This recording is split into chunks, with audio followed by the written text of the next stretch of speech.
Hola Daniel, buenas tardes, ¿me escuchás? Juan Manuel, Sí, señor. buenas tardes. ¿Cómo andás? Muy bien, querido vos. Bien, por ahora todo bien, gracias a Dios.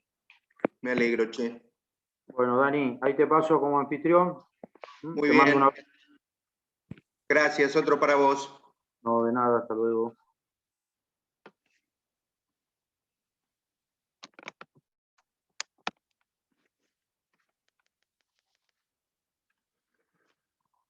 Muy bien. Usted es el hospedador ahora.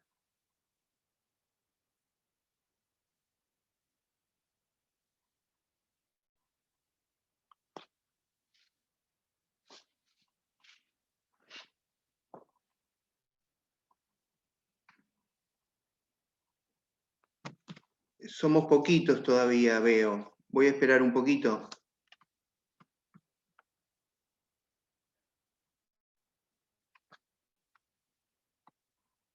Son 18:30.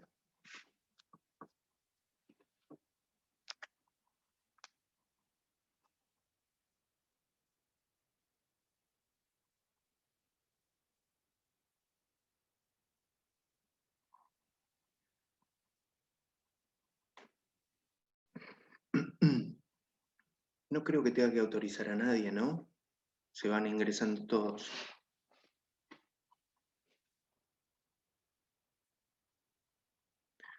Bueno, un minuto más, 2 minutos más.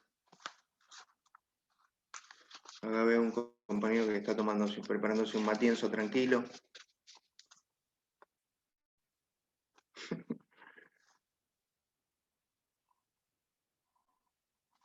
Bueno, aprovecho este tiempo de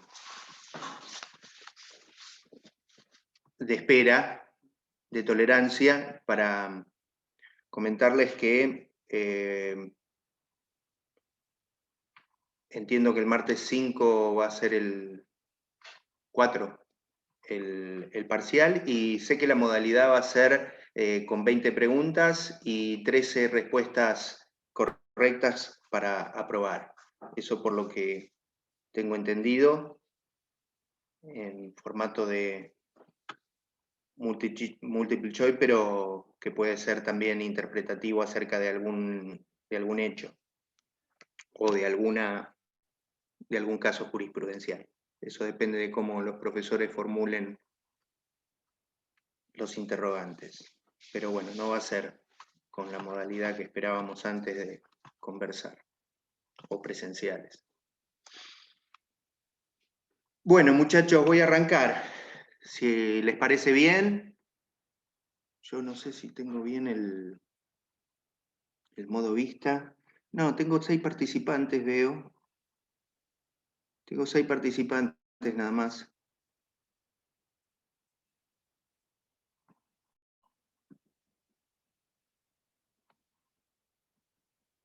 Yo voy a empezar. Bueno, el tema que figura en el cronograma en el día de hoy es el cumplimiento de un deber, ejercicio de un derecho, autoridad o cargo. Está previsto en el artículo 34, en el inciso cuarto, todos los casos, todos los supuestos contemplados en el mismo inciso, el que obrare en cumplimiento de un deber o en el legítimo ejercicio de su derecho a autoridad o cargo. A esta altura, en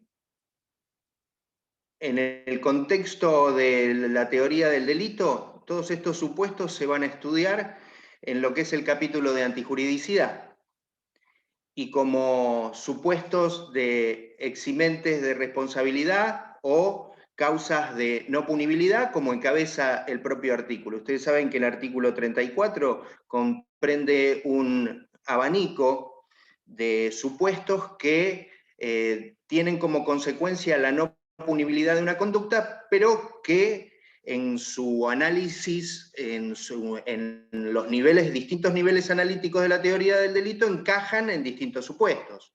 tenemos supuestos de error de tipo, tenemos supuestos de error de prohibición, tenemos supuestos de exclusión de la acción, tenemos supuestos de involuntariedad, tenemos supuestos de necesidad justificante, o sea, de situaciones de justificación, tenemos supuestos de atipicidad de conducta y supuestos de inculpabilidad. Es decir, el artículo 34 del Código Penal es el centro de gravitación de toda la teoría del delito, prácticamente.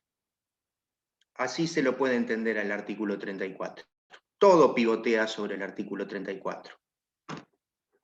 Bien, entonces, volviendo a este inciso, comprende un concurso de circunstancias que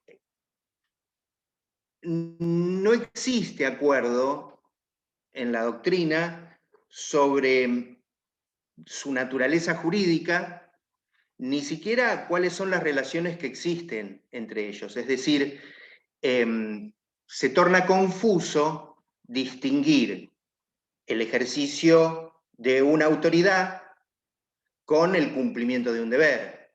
Se torna complicado establecer si el ejercicio de un derecho puede ser una causa de justificación o simplemente una causa de atipicidad. Bien, es decir, realmente los supuestos, si bien conducen todos a la misma solución de no punibilidad en la práctica, difieren en cuanto a su naturaleza jurídica y a su ubicación sistemática, según los distintos autores. En principio se puede decir que sí, el ejercicio legítimo de un derecho es una fórmula general muy amplia que abarcaría todo el resto es una fórmula que abarcaría todas las causas de justificación, porque indudablemente que la legítima defensa es el ejercicio de un derecho y que sacrificar un bien jurídico de menor valor para salvaguardar uno de mayor valor, concurriendo las circunstancias del estado de necesidad, es el ejercicio de un derecho. Está claro que el ejercicio de un derecho siempre tendrá o interesará y tendrá significado, interés de estudio jurídico penal en la medida en que se sacrifiquen bienes jurídicos ajenos y no los propios. El ejercicio de un derecho propio sobre bienes propios que no afecta a terceros no tiene ningún interés. Siempre vamos, cuando hablamos del ejercicio de un derecho con interés jurídico penal, es porque hay una afectación de terceros, por supuesto. Bueno, la característica de estas eximentes es que se encuentran desparramadas por todo el ordenamiento jurídico. Y hay que establecer en cada caso el respectivo sector del ordenamiento jurídico para saber cuáles son las condiciones que permiten actuar en cada una de las situaciones. Esto va a conducir a lo que anticipé, que es que no en todos los supuestos vamos a encontrarnos con causas de justificación, sino porque puede haber causas de atipicidad, cuando hay una obligación específica de actuar, que sería en aquellos supuestos en la que la no actuación importaría también un delito. Desde esta perspectiva, si se aceptara que la actuación del sujeto está justificada, se llega a la contradicción insoluble de que por un lado sería típico actuar y por el otro lado sería típico tampoco no actuar. Con lo que no estaríamos frente a una causa de justificación, sino de atipicidad. Lo podemos encontrar en aquellos tipos que tienen elementos normativos de recorte, por ejemplo, en la violación de domicilio o en la privación ilegítima de la libertad, en la que el elemento normativo licitud opera como recorte de la tipicidad. El funcionario policial que retiene a una persona sospechada de estar cometiendo un delito en flagrancia, está privando de la libertad, pero no está llevando a cabo una conducta justificada, sino atípica, desde el momento en que el tipo objetivo de la privación de libertad requiere que esa privación sea ilegítima, y en el caso no lo es, porque el funcionario está actuando de la órbita de sus funciones, o sea, en cumplimiento de su deber, y si no lo hiciere, estaría incurriendo en un delito, a su vez, que sería el incumplimiento de los deberes de funcionario público. Aquí tenemos un supuesto entonces de cumplimiento de un deber, que recortaría, que sería, surge evidente que no se trata de una causa de justificación, sino que desde esta perspectiva aparece como una causa de atipicidad directamente. Bien, entonces dijimos que hay 4 supuestos: el cumplimiento de un deber, el legítimo ejercicio de un derecho, el legítimo ejercicio de una autoridad y el legítimo ejercicio de un cargo. El deber jurídico es la norma en su relación con el individuo al cual prescribe la conducta, vinculando una sanción a una conducta contraria. La posibilidad de la imposición de la sanción mediante la coacción jurídica, en caso de incumplimiento, es su característica estructural. Y acá vemos que se ensayan 3 posiciones respecto de su ubicación sistemática. Una que entiende que es una causa de justificación autónoma, comprendida en el inciso 4. Otro punto de vista que entiende que se trata de una colisión de deberes que debe ser resuelto como un caso de estado de necesidad, del inciso 3. Y una tercera posición que entiende que se trata de una causa de atipicidad.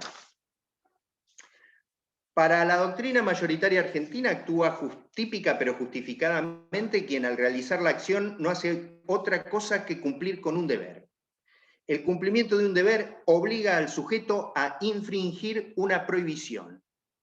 El deber no surge de una relación de subordinación jurídica como en la obediencia debida, sino directamente del ordenamiento jurídico. Debe estar impuesto por una norma general y obligatoria que puede recurrir a cualquier fuente, sea una ley, un reglamento o una ordenanza. Puede tratarse también de una norma de derecho privado, como los deberes inherentes a la responsabilidad parental, como de derecho público penal que imponga un deber de actuar.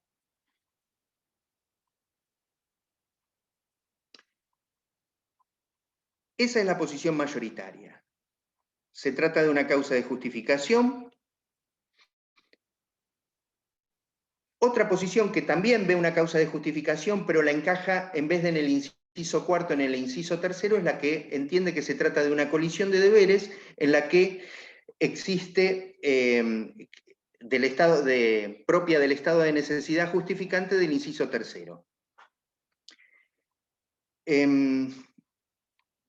Significa que en la situación concreta, el agente en forma concurrente tiene la obligación de llevar a cabo comportamientos contradictorios y excluyentes. El cumplimiento de uno determina la lesión de otro. Y en estos casos debe resolverse dándole preponderancia al bien jurídico de mayor valor. Por eso rigen las reglas del estado de necesidad.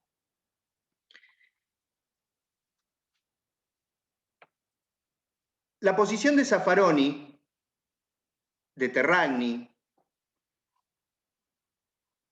es la de que se trata de una causa de atipicidad de la conducta. La semana pasada yo traté el tipo imprudente y observamos que en el ámbito de la tipicidad conglobante del tipo imprudente se resolvían varias cuestiones que tienen que ver con esta postura: el cumplimiento de un deber, el ejercicio de un derecho, la obediencia debida, como más allá de la postura de la disolución dogmática acerca de la obediencia debida que tiene Zaffaroni, Zaffaroni, pero tiene un fundamento para mí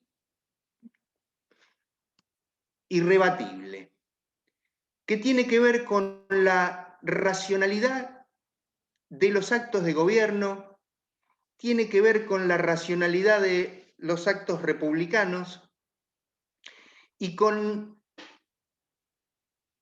la necesidad de llevar a cabo una interpretación conglobada del ordenamiento jurídico, porque no se puede ordenar algo y prohibirlo simultáneamente sin incurrir en una contradicción lógica. Entonces, sostener que una conducta puede ser típica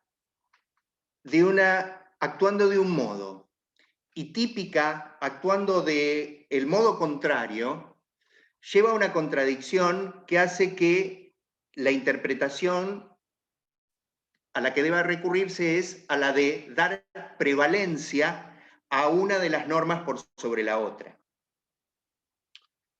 Lo voy a decir con términos más prolijos, extraídos del manual.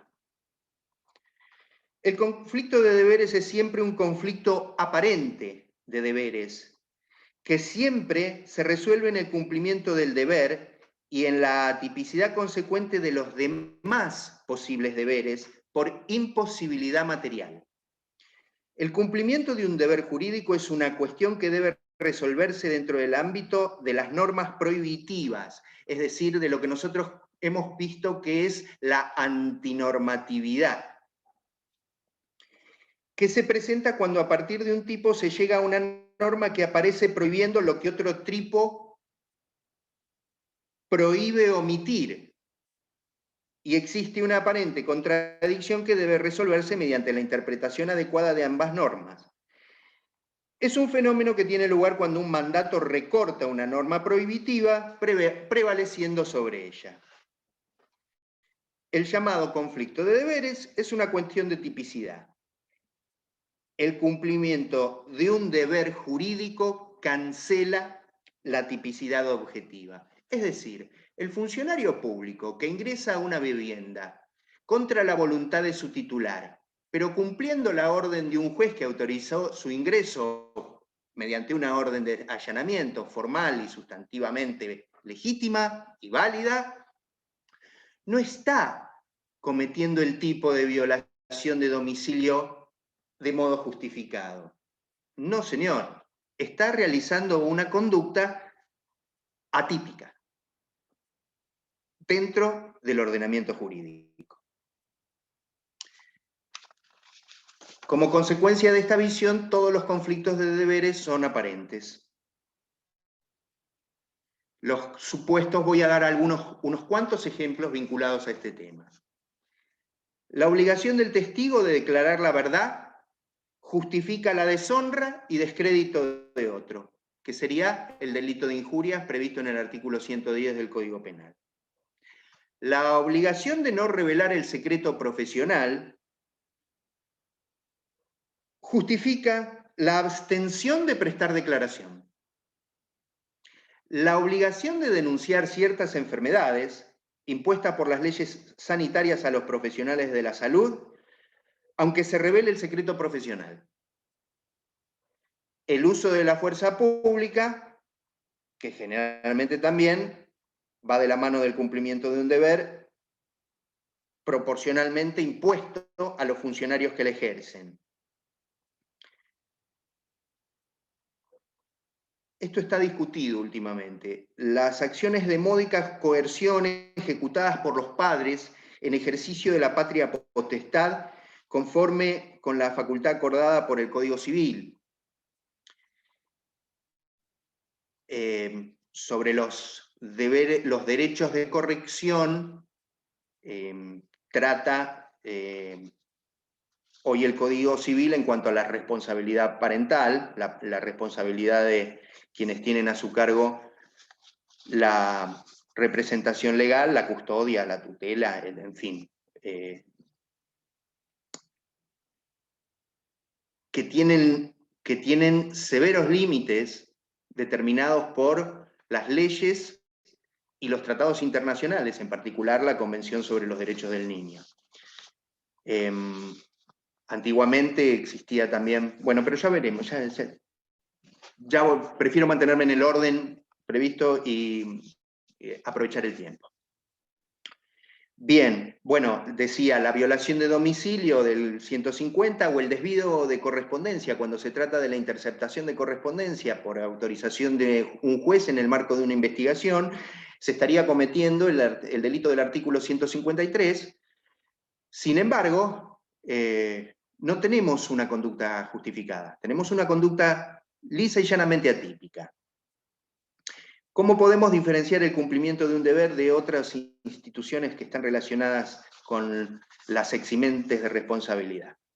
Con el estado de necesidad, por ejemplo.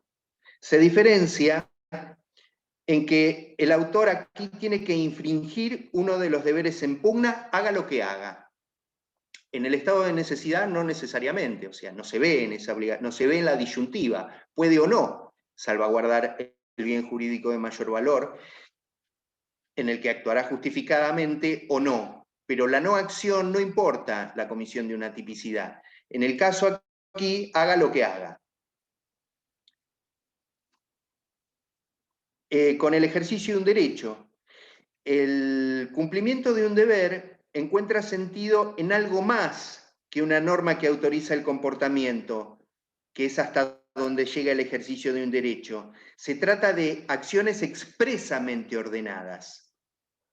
Y en relación a la obediencia debida, ya había anticipado, no hay una relación de subordinación jerárquica. El cumplimiento del deber emana de la propia ley, no hay una intermediación de una persona que en términos jerárquicos le ordena al inferior llevar a cabo un determinado comportamiento. Muy bien, pasando al ejercicio legítimo de un derecho, este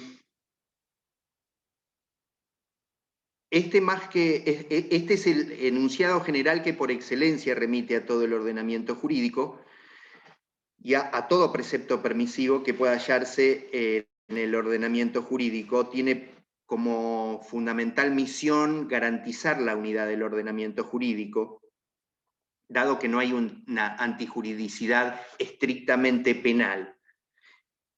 Así que entonces las causas de justificación las podemos encontrar en cualquier parte del ordenamiento jurídico, sea el derecho administrativo, el derecho civil, el derecho constitucional, obviamente, fundamentalmente, porque además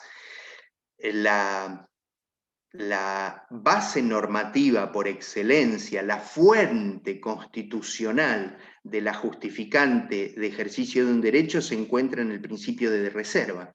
Ningún habitante de la nación será obligado a hacer lo que no manda la ley, ni privado de lo que ella no prohíbe.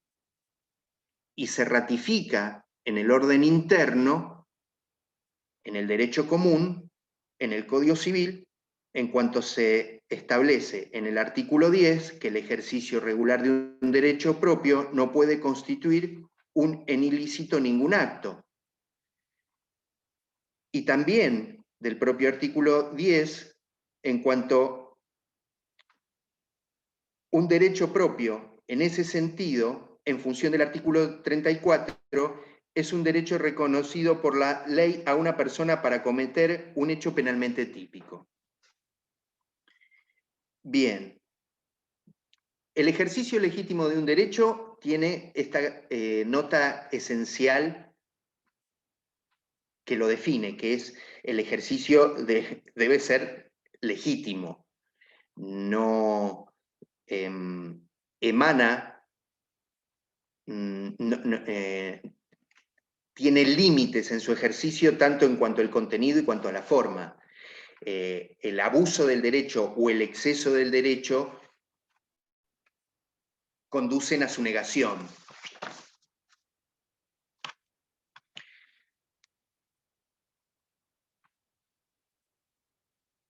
Complementariamente al artículo 19, existen una larga lista de derechos consagrados en la Constitución Nacional, que están garantizados y que establecen que su ejercicio no puede de ningún modo constituir un comportamiento típico. Artículo 14, 14 bis, 15, 16, 17, 18 y 20 de la Constitución Nacional y todos los que resultan de su incorporación a través del artículo 75, inciso 22. La libertad de expresión, por ejemplo, justifica lesiones al honor. La libertad de movimiento solo puede ser restringida en los casos en que procede la coacción directa administrativa o frente a una condena penal privativa de la libertad, conforme al artículo 18. Fuera de estos casos, el acto del funcionario es una agresión ilegítima que justifica una salvaguarda del derecho en los límites de la defensa legítima, que puede justificar conductas típicas de evasión, resistencia, lesiones y hasta lesiones leves. El ejercicio legítimo de un derecho incluye hasta la opción de salir del país en un estado de sitio.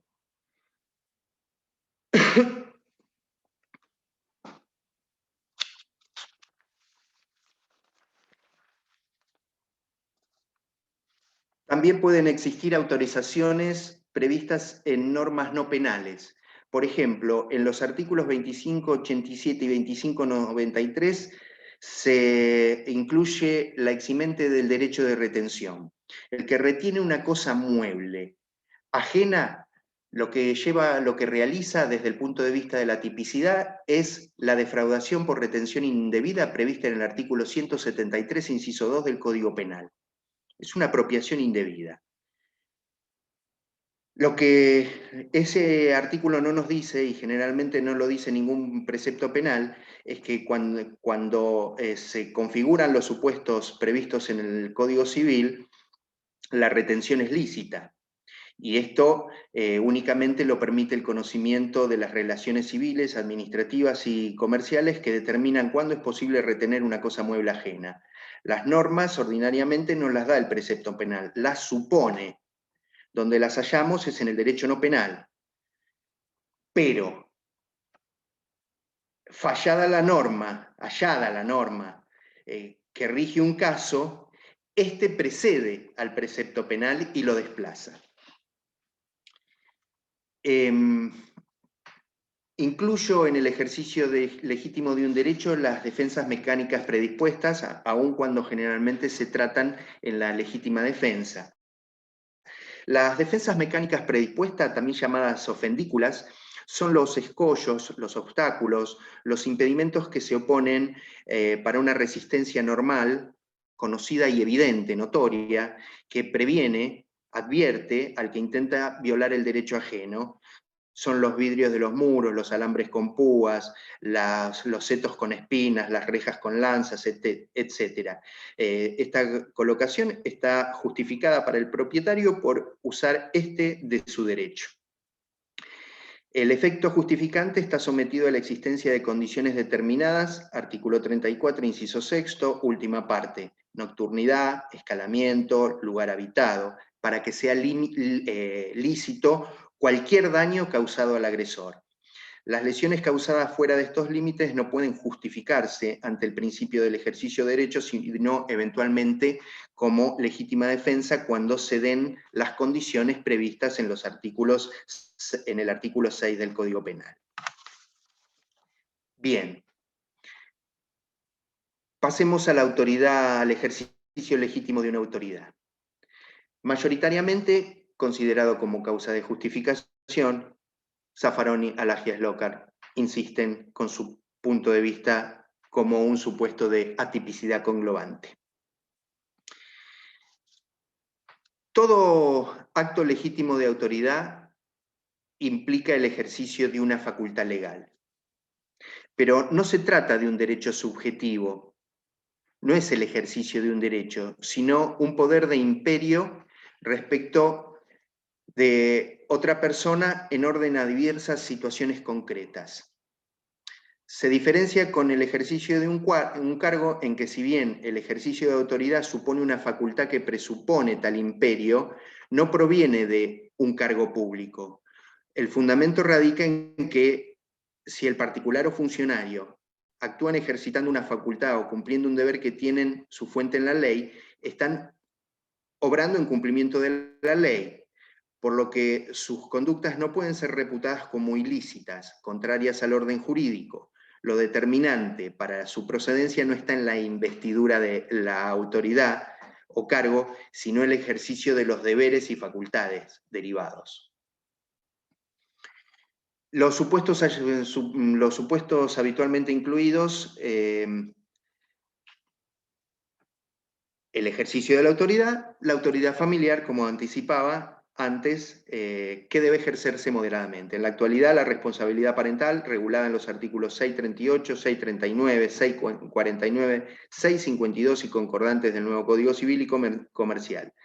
El artículo 647 impone la prohibición de malos tratos. Prohíbe el castigo corporal en cualquiera de sus formas, los malos tratos y cualquier hecho que lesione o menoscabe física o psíquicamente a los niños o adolescentes.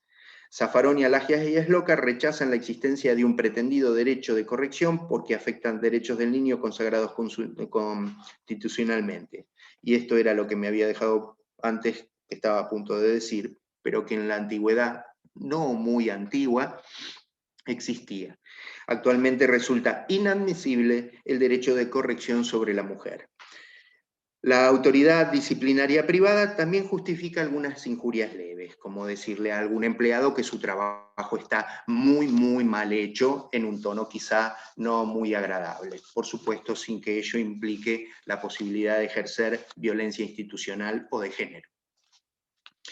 El ejercicio legítimo de una autoridad también lo puede llevar a cabo un particular cuando actúa pro magistratu, es decir, cuando lo hace en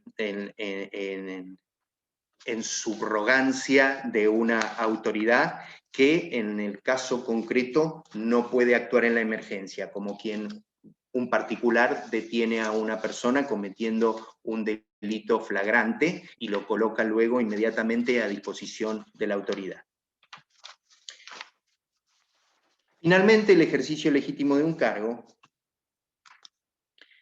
que hemos visto que tiene algunas dificultades en cuanto a su relación con el cumplimiento de un deber.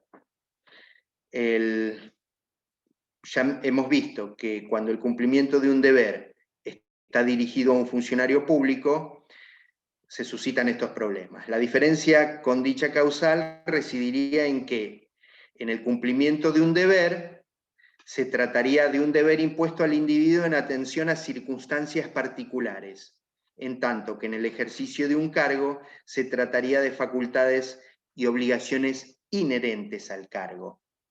Esta causa de justificación implica el ejercicio del propio poder de decisión o ejecución correspondiente a un cargo público. Bien, por supuesto que el ejercicio de un cargo debe ser legítimo, y la legitimidad supone legitimidad de origen en cuanto al nombramiento y en cuanto a la materia y el alcance sobre lo que se debe actuar. En línea con lo sostenido anteriormente, Zaffaroni, Alagia y Eslocar sostienen que la actuación oficial no trasciende el nivel de la tipicidad, y el funcionario que ejerce su autoridad no está ejerciendo un derecho, sino cumpliendo un deber. Y el funcionario, al decidir dentro de sus atribuciones, cumple con un deber, lo que da lugar a ausencia de tipicidad objetiva conglobante.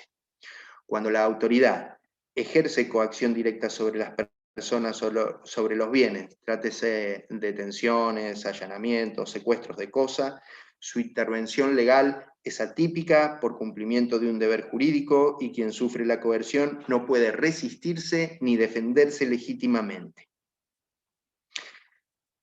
En el mismo nivel analítico, es decir, de la tipicidad, lo ubican Bustos Ramírez, Ormazábal Maladé, quienes, como regla general, y en la medida en que los actos en ejercicio legítimo de un cargo son obligaciones específicas, se trata de una causa de tipicidad. Entienden estos autores que el problema hoy no pasa por si se trata de una causa de justificación o causa de atipicidad, sino que hay que tratar de establecer cuáles son los límites de esos ejercicios para verificar qué tipo de violencias aparecen imprescindibles para el ejercicio legítimo del cargo, sin necesidad de recurrir a otras causas de justificación como la legítima defensa o el estado de necesidad. Bien, con esto son las 35 minutos, bien aprovechados, hemos hecho un repaso, abro unos minutos el foro para que hagan preguntas, susciten cuestiones y seguimos después con otra cuestión que tengo prevista para hoy, vinculado con el tema de la semana pasada.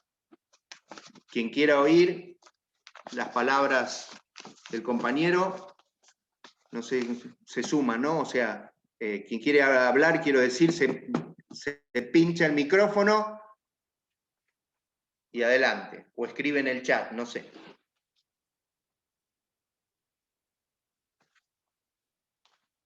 Bueno, ya somos 9, ¿eh?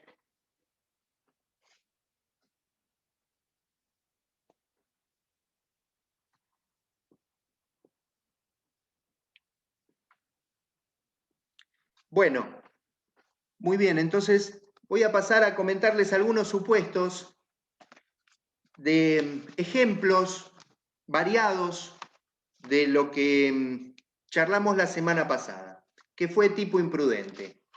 Ustedes vieron que el carozo del asunto en la tipicidad imprudente es la violación a un deber objetivo de cuidado y que depende de cada situación, de cada comportamiento y de cada resultado, y vamos a tener que necesariamente establecer baremos para ver cuál era el comportamiento adecuado y si se daba ese nexo de causalidad o nexo de determinación, relación de determinación, nexo de antijuridicidad entre el comportamiento y el resultado. Exploramos de algún modo también los conceptos de previsibilidad, de evitabilidad. También vimos distintos modos de culpa, vimos lo que era la culpa consciente con representación, la culpa inconsciente o sin representación, los distintos grados de culpa en el sentido propuesto por Zaffaroni de culpa temeraria o no temeraria, que incluía la capacidad de dominabilidad, ¿no? Bueno, también vimos acerca del aspecto subjetivo, es decir, si hay dudas sobre eso es la oportunidad para tratar también de ver si podemos ensayar alguna respuesta a alguna duda, interrogante, pregunta o cuestión. Si no, les cuento algunos supuestos en los que hemos tenido, o sea, la variedad de supuestos en los que se puede haber. La víctima contrajo el virus en las transfusiones de sangre realizadas y que a su vez se lo contagió a su hija mediante el amamantamiento. Miren qué caso. Una mujer contrajo el virus de HIV por transfusiones que se le realizaron contagiando a su hija mediante amamantamiento. Muere la madre en el caso y el personal médico va a juicio. Los encargados, los responsables del servicio de hemoterapia por falta de control y deber de cuidado. Leo parte de la resolución de la Cámara. Una transfusión de sangre no es un accidente. No se trata de un caso fortuito. La obligación del servicio médico y de las personas encargadas es transfundir sangre en condiciones tales que no causen la muerte por falta de control. Por esta razón debe exigirse que se constate de un modo más certero la posibilidad de que haya estado infectada. Hay una idea expresada en autos, que un control más estricto sería oneroso y esa es la razón por la cual no se realizan. Y en este punto está, a mi juicio, el centro del debate, ya que todos los partícipes de este hecho son o han sido conscientes de este punto y han seguido actuando. Es como decir que el cambio de algunos elementos de los frenos es caro y entonces se mantiene el transporte sin esos elementos, causando muertes, a las que luego se dice que fue un accidente y que está dentro de la buena forma de conducir porque todos lo hacen así y es cara la solución.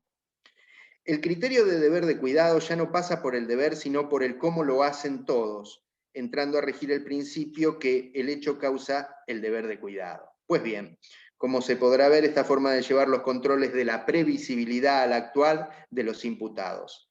Si se sabe que se está trabajando con los elementos riesgosos y no se toman los recaudos necesarios para controlar ese riesgo, o por lo menos disminuirlos de manera aceptable, el sujeto actuante es responsable.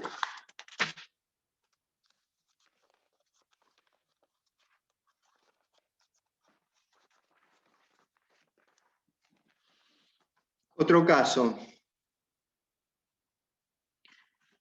resuelto por la Cámara Nacional Criminal y Correccional. Si bien es cierto que el médico, por su sola calidad profesional, no lo obliga ninguna posición de garante respecto de una paciente, excepto la que contraiga en cada caso expresa y voluntariamente, no es menos cierto que esta asunción selectiva del deber de tutela no rige para el caso del médico a cargo de una guardia de urgencias, el cual se asume la calidad de resguardador obligado de la salud de todas las personas, el cual sí asume la calidad de resguardador obligado de la salud de todas las personas que enfermas ingresen en esa guardia. Esto nos coloca también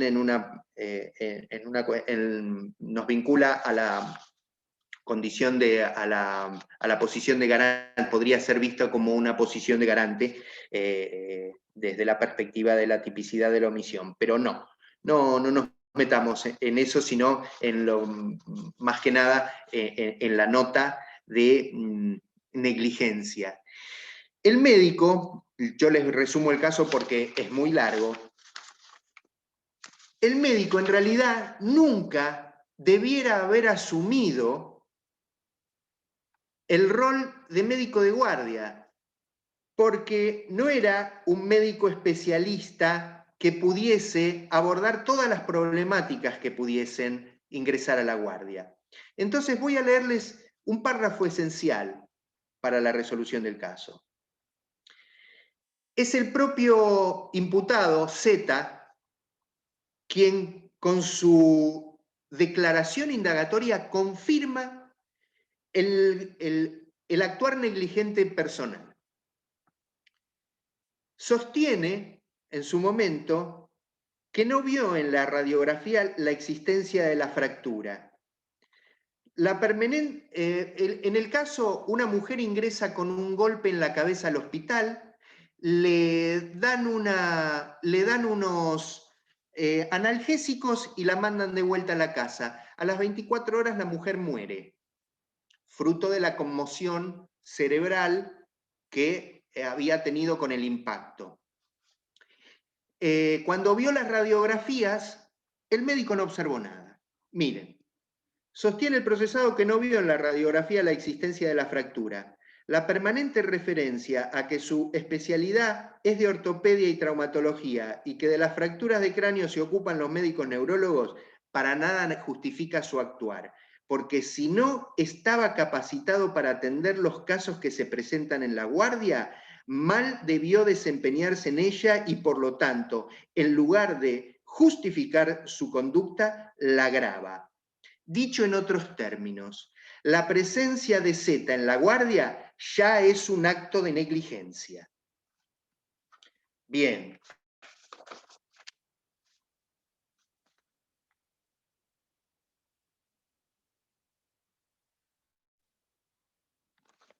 Acá tenemos un supuesto de conducta alternativa conforme a derecho en la que no se encuentra probado que se hubiese evitado el resultado. ¿Se acuerdan que vimos en los supuestos en los que hay un incremento del riesgo, pero que ese riesgo tiene que concretarse en el resultado. Aquí la duda es en términos de causalidad. Y el tribunal sostiene, este es muy breve, está comentado, o sea, la relación de causalidad en la actuación médica es un artículo extenso, pero yo lo voy a sintetizar en este párrafo. Corresponde absolver al imputado si no se ha demostrado que el resultado mortal no se habría producido si aquel hubiera observado una conducta acorde con el deber, trasladando a la víctima a un instituto de mayor complejidad tecnológica y médica. Es decir, omitieron llevarlo a un lugar de alta complejidad para poder abordar la patología específica. Pero se llega a la conclusión pericialmente de que no existe ni probabilidad, es decir, ya no certeza, sino probabilidad de que ese comportamiento hubiese salvado. Aquí entra a tallar una cuestión procesal que es el favor rei il indubio pro reo. De modo que, aplicando ese principio, se lo absuelve.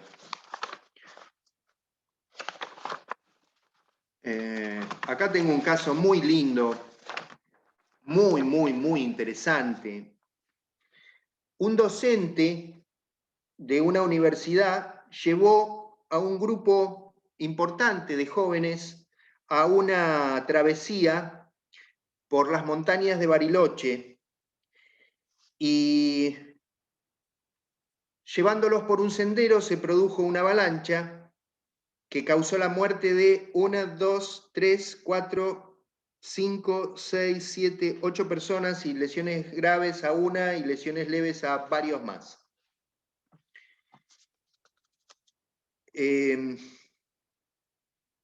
Se acreditó que este profesor indicaba cuáles eran los lugares por donde tenían que caminar, por dónde se debía circular en la montaña y cuál era el equipamiento que se requería. Los peritos que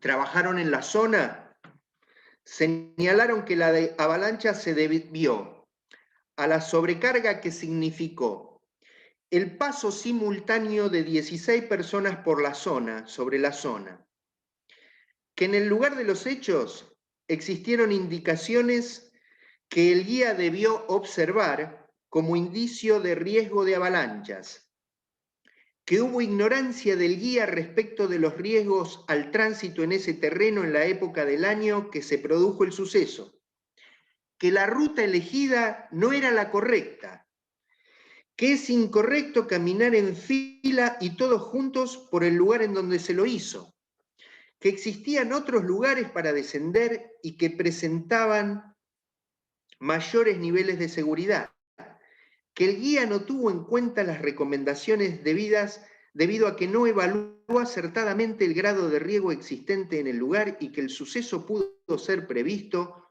por un guía debidamente instruido. Vaya que ha habido violación a deberes de cuidado en este caso, ¿no?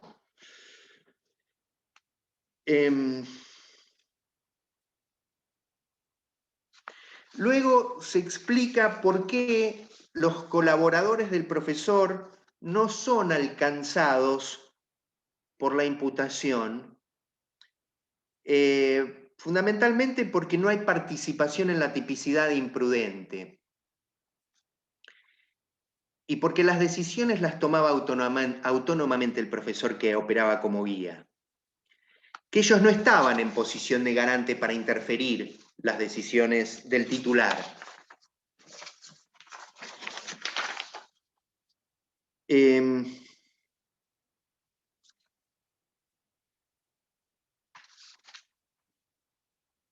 El juez del voto, al que adhieren el resto de los jueces, dice esto: descarto absolutamente que el profesor L hubiera querido los resultados ocurridos, ni que se hubiera representado la posibilidad de su realización. quedando su conducta claramente subsumida en un caso de culpa sin representación o culpa inconsciente. La opinión unánime de los expertos de oficio y de partes y la inspección personal que se hizo apreciando el sitio con la visión del ciudadano medio, atento que carezco de la experiencia en conocimientos del personal especializado de Gendarmería Nacional o de los peritos designados, me ha permitido, con aquel aporte técnico, valorar la situación a la luz de lo que los datos geográficos, meteorológicos, físicos y químicos mandaban decir sobre los márgenes de riesgo que se corrían por caminar en ese sitio en época invernal. ¿Por qué leo todo esto? Fíjense todos los factores que se tienen en cuenta para verificar si un comportamiento incrementa o no en un riesgo y poder cerrar el juicio de tipicidad en un comportamiento imprudente. Miren todos los factores, insisto, que se tuvieron en consideración. Ese es un interesante caso de tipicidad imprudente. Otro supuesto de responsabilidad médica. Incurren en una omisión al deber de cuidado legalmente impuesto los médicos que no extremaron el deber de prudencia al evaluar los riesgos que pudieran pesar sobre la paciente a la que sometieron a una cirugía de mediana complejidad en un consultorio y al producirse una reacción alérgica no contaron con la tecnología y recursos terapéuticos para auxiliarla debidamente, causando su muerte. A diferencia del otro caso en el que vimos que la conducta alternativa no garantizaba, en este supuesto, por el contrario, la posibilidad de contar con un mecanismo, con tecnología adecuada para el abordaje de la problemática que no era de gran complejidad, hubiera podido salvar a la paciente. De modo que esa omisión configuró una violación al deber objetivo de cuidado, incurriendo en imprudencia. Otro supuesto. Corresponde condenar por homicidio culposo al imputado que, al actuar como director de obra en la construcción del edificio, omitió cumplir con el deber de cuidado correspondiente, no advirtiendo la defectuosa instalación de artefactos de gas que determinó la muerte de las víctimas. La acción de un bien jurídico solo puede ser objetivamente imputada al autor como propia cuando ella ha creado, de acuerdo a las normas que rigen el ámbito de responsabilidad jurídicamente relevante de esa persona, un peligro que se ha concretado en un daño a un bien jurídico. Esto también resuelto por la Cámara Nacional y Correccional. Teoría de la imputación objetiva, el ámbito de responsabilidad jurídicamente relevante, ¿qué significa? Significa el cumplimiento de los reglamentos. Es decir, el director de la obra en construcción que omitió cumplir con el deber de cuidado correspondiente, es decir, no cumplió con la reglamentación, no cumplió con los deberes impuestos por la reglamentación, o eventualmente, aún en apariencia cumpliéndonos, los cumplen negligente o deficientemente. Lo cierto es que, como ven, el abanico de situaciones, o sea, el mundo de tipicidades imprudentes no se puede abarcar con la imaginación humana. A cada hecho, cada nuevo fenómeno tiene su matiz, tiene su originalidad. A ver.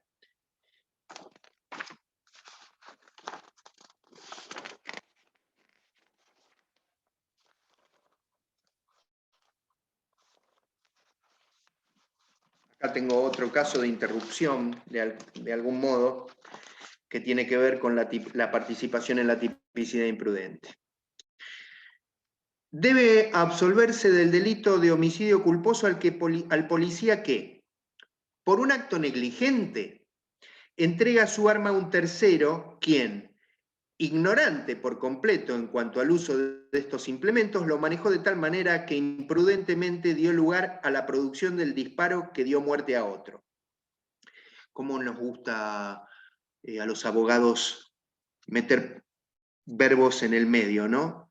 La manejó de tal manera que imprudentemente dio lugar a la producción del disparo que dio muerte a otro sujeto.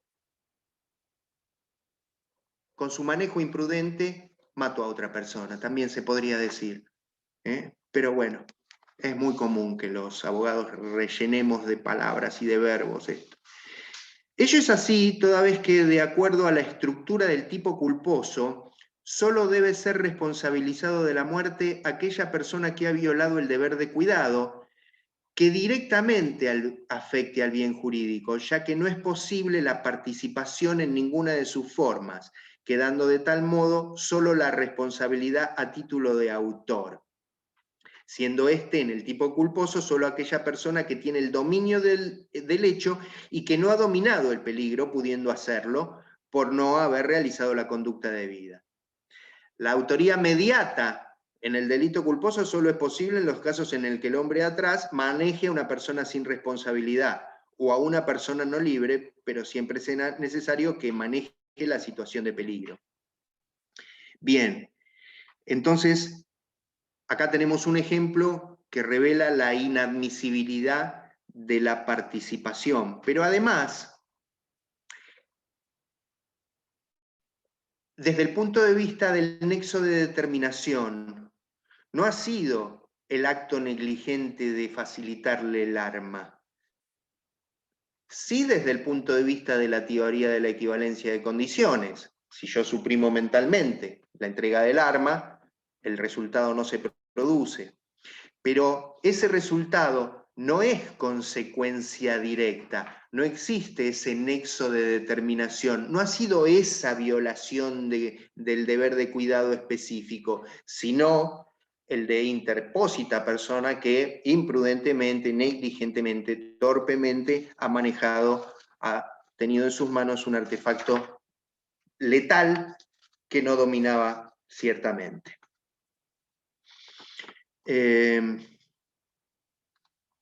Acá tenemos un supuesto de ajenidad del ámbito de protección de la norma. No puede imputársele homicidio culposo al conductor de un automóvil por no tener espejo retrovisor, ya que implicaría una simple falta reglamentaria que no acarrea por sí las causales de negligencia o impericia que logró desencadenar el resultado final. Máxime cuando el conductor avanzaba por un paso estrecho donde solo éste podía circular, no pudiendo siquiera visualizarse la idea del desenlace fatal y el accidente que produjera la muerte de la víctima, se debió al deber negligente de esta. ¿Qué pasó? Un camión circulaba por una calle en la que solo existía espacio para ese camión y de una sola vía. Una moto se filtró por el lateral del lado en el que el chofer no llevaba un espejo retrovisor. Lo que sugiere el fallo es que el espejo retrovisor no está destinado a prevenir accidentes de la naturaleza del que se produjo, en tanto y en cuanto nunca debiera haber intentado la maniobra de traspaso por un lugar en el que inequívocamente iba a quedar desplazado contra la pared o iba a quedar apretado contra las vallas o lo que sea que hubiese, porque no hay precisiones acerca de cómo eran los laterales. Es decir, los jueces hablan acerca de la imposibilidad de representación, pero ni siquiera hablan de culpa sin representación, sino que entienden que la maniobra no encaja dentro de la posibilidad, o sea que no hubo una violación a un deber de cuidado y que esa infracción administrativa per se no podía configurar por sí sola sola la violación al deber de cuidado exigido por el tipo penal. Tengo más casos, un montón, porque la verdad que el mundo de las tipicidades... Acá tengo un caso similar en el que hay una persona que estacionó un vehículo con infracción reglamentaria y una persona que circulaba en moto se dio de frente contra ese auto estacionado, provocándose la muerte. En este caso, los jueces señalan que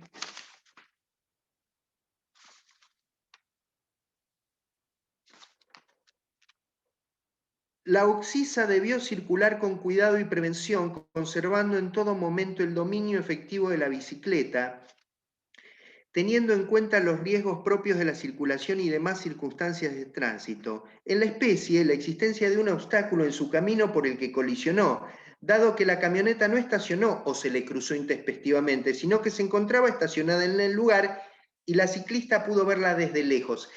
Es decir, el ámbito de protección de la norma de prohibido estacionar es facilitar la circulación, pero no prevenir que ciclistas o motociclistas choquen contra autos estacionados visibles. Son normas de ordenamiento, pero no son normas destinadas a evitar accidentes, que es lo que ocurrió en el caso en el que se le atribuye exclusivamente a la víctima el resultado.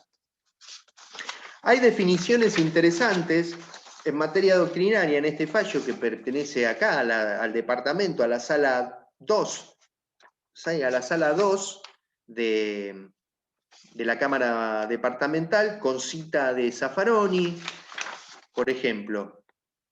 Con la afirmación de la causalidad y de la violación del deber de cuidado, no se está aún en condiciones de afirmar la tipicidad culposa porque resta averiguar si el resultado está determinado por la violación normativa, o sea, si media una conexión o nexo de determinación entre la normatividad y el resultado.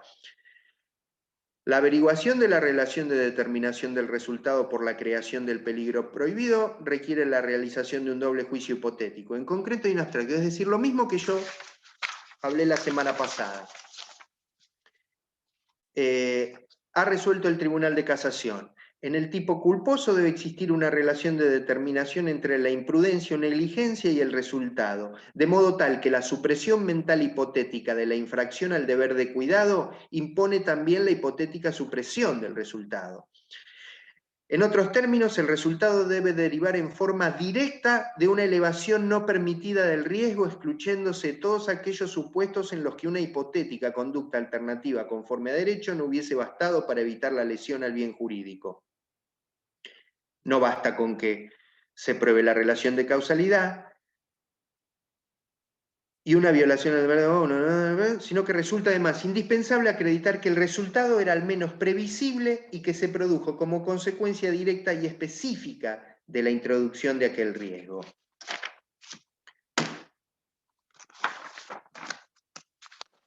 A ver.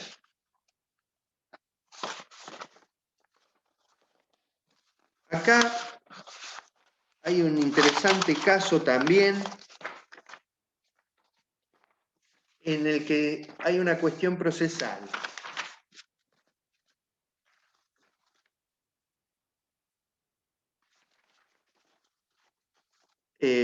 Los pongo en autos. Se condena a una persona a la pena de 1 año y 6 meses de ejecución condicional, inhabilitación especial para conducir vehículos y reglas de conducta por el delito de lesiones culposas.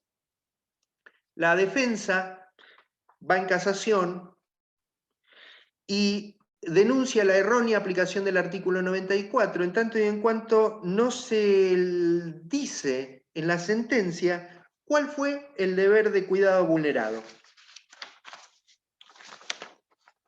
El doctor Maíquez, que es el juez que lleva el voto cantado, el primer voto,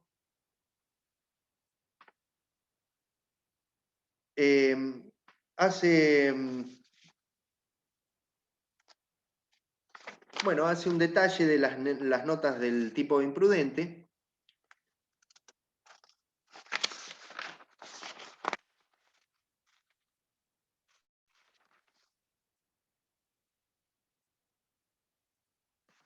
Y dice que no basta con tener demostrada la relación causal entre la conducta del acusado y las lesiones sufridas por la víctima. Eso está probado en el expediente. Lo que señala es que no basta con explicar ese desarrollo objetivo, sino que es menester vincular el mismo a una determinada actuación configurativa de una elevación de riesgo permitido, estableciendo el aspecto objetivo de la infracción. Esto es lo que nos aparece en la sentencia, con lo que la casan, y el resultado de la casación es, si a veces van en reenvío, pero en este caso absuelven. Un supuesto similar, en el que se declaró la nulidad de una requisitoria de elevación a juicio, la Sala 1 de Mar del Plata, muy interesante caso, porque también aborda una cuestión vinculada a la división del trabajo y al principio de confianza, en la que la requisitoria de elevación a juicio hace una descripción genérica señalando que los facultativos XXX habrían violado el deber objetivo de cuidado al no prestarle la asistencia debida al ciudadano X, quien en definitiva murió. Bien, acá la Cámara declara la nulidad porque en ningún caso el fiscal precisó detalladamente cuál era la violación al deber objetivo de cuidado que le cupía a cada uno de las personas que se encontraban imputadas.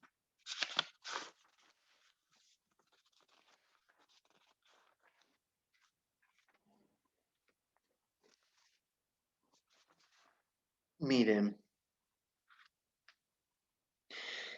esta descripción genérica y amplia de las incumbencias no cumple con los requisitos legalmente, no importa el caso, quiero que vean, o sea, no les voy a dar porque se trata, es un caso muy, muy complicado de a una mujer que le hicieron un diagnóstico erróneo y falleció, y en la que se vieron involucrados muchos profesionales de la salud. No cumple con los requisitos, decía, ¿no? Con los previstos por la norma que rige aquel acto fundamental, en la medida en que se prescindió de contextualizarlos, concretar la atribución del deber de cuidado violado, el riesgo introducido, la eventual incidencia del principio de confianza y la concreción en el resultado del aporte. Es decir, prácticamente se llevó a una persona porque falleció. Se presume que el equipo de médico entero cumplió indebidamente su rol y por lo tanto todos debían ir a juicio. La Cámara entendió, muy por el contrario, que había que declarar la nulidad de esa requisitoria. Bueno, tengo más casos, pero tengo muchos más casos, porque la verdad es que, como le decía la semana pasada, en una sociedad de riesgos como la que por la que estamos atravesados,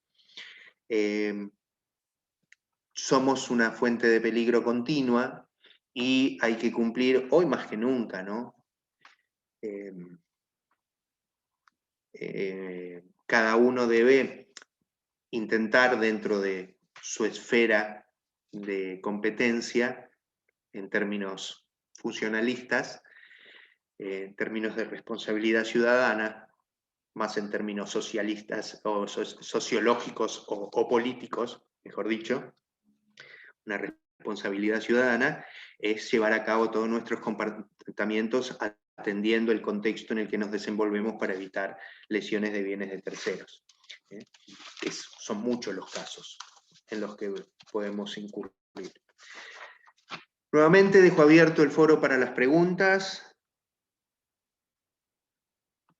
Y si no, espero que la hayan pasado bien. Yo hoy la pasé bien.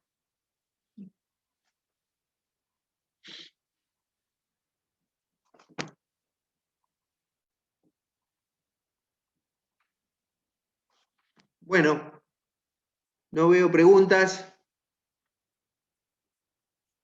Si nadie tiene nada más, nos despedimos. Espero que la semana que viene les vaya bien. La mejor de las suertes. Decisiones para todos. Gracias, profe. Muy interesante, sí, los casos. Bueno, de nada, que tengan una buena noche. Adiós, buenas noches. Buenas noches a todos, chicos. Gracias por estar ahí.